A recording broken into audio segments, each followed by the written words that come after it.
योगा योगा से आप क्या समझते हैं? तो यदि मैं आपसे कहूँ कि योगा क्या है, तो आपके दिमाग में बाबा रामदेव का सिखाया हुआ यदि कोई आसन आएगा या कोई मेडिटेशन की टेक्निक आएगी।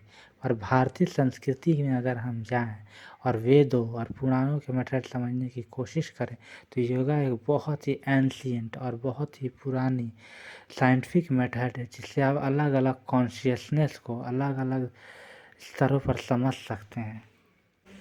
योगा का इतिहास जानने से पहले हम देखते हैं कि योगा हमें दिया किसने। शिव महापुराण के अनुसार हमें योगा ऋषि पतंजलि द्वारा मिला। आयुर्वेद जो योगा का एक बहुत महत्वपूर्ण भाग है, उस पर पतंजलि ने एक किताब लिखी जिसे पतंजलि तंत्र कहते हैं।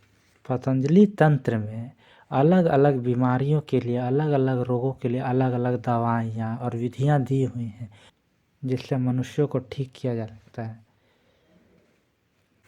पतंजलि की दूसरी किताब का नाम है योग सूत्र। इसमें पतंजलि ने ध्यान की अलग अलग विधियों को बताया, जिससे आप माइंड के योग सूत्राज में ध्यान की ऐसी ऐसी विधियां हैं जिससे आप अलग अलग लेवल की कॉन्शियसनेस को महसूस कर सकते हैं और उसे एक्सपीरियंस कर सकते हैं रियलिटी में। पतंजलि की तीसरी किताब का नाम है महाभाष्यम। महाभाष्यम में पतंजलि ने हमें समाज में कैसे जीना चाहिए और दिनचर्या कैसे बितानी चाहिए, इसके बारे में इसका वर्णन किया है।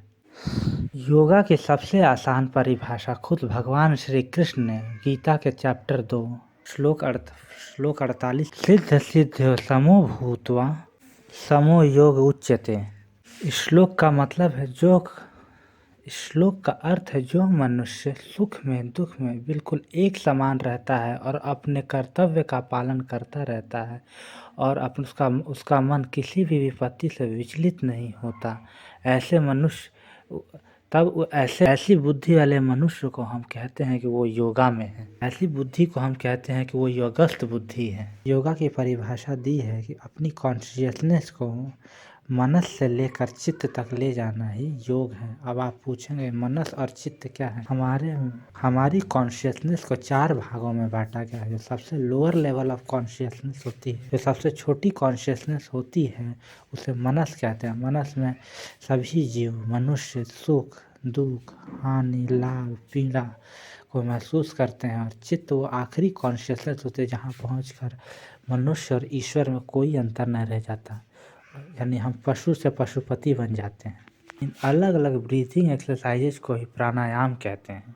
योगा में ध्यान तक पहुंचना ही सबसे मेन स्टेप है। ध्यान की ऐसी ऐसी अवस्थाएं हैं जैसे आप जितना ऊपर उठते जाएंगे आपको और क्रिएशन में कोई अंतर नहीं रह जाएगा। आप पूरे विश्व के साथ अपने आप एक महसूस करेंगे। यही बुद्ध ने हमें सिखाया।